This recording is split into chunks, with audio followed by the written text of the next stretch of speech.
Good afternoon. My name is Will Chadwick, and I currently work in the Mark Chan lab at SF State. And we study this species right here called fishing yeast, also known as Saccharomyces ponti.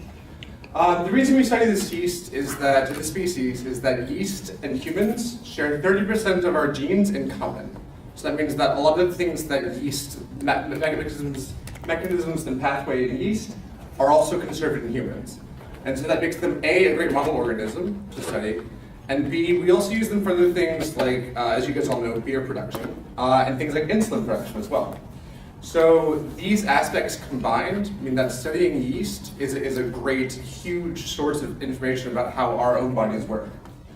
In humans, there is this suite of diseases called lysosomal storage disorders. I abbreviated them as LSDs.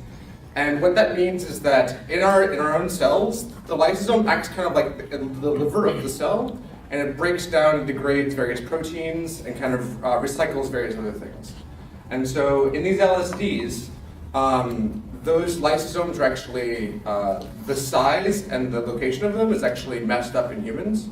And so that leads to things like Tay-Sachs disease or Batten disease, which in total can affect up to 1 in every 5,000 people. So it's a really widespread group of diseases. They can cause anything from just kind of various physiological concerns to actually mortality. So what we do in my lab is we actually study the yeast vacuole, which is the equivalent of the human lysosome in yeast. And so here I've represented this in a three-dimensional kind of image. What I do is I tag the outer membrane, the skin of the vacuoles.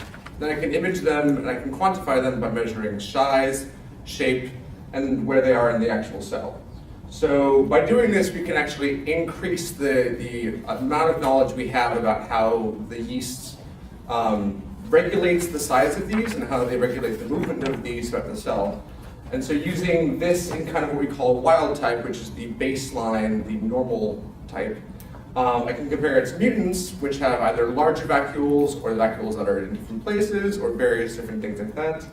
And so this can lead to a number of different discoveries in how we can increase production of things like insulin, how we can improve beer production, how we can help better control these LSDs, and how we can kind of fix them. And so this is a really interesting group of area of study that I think is really, really promising.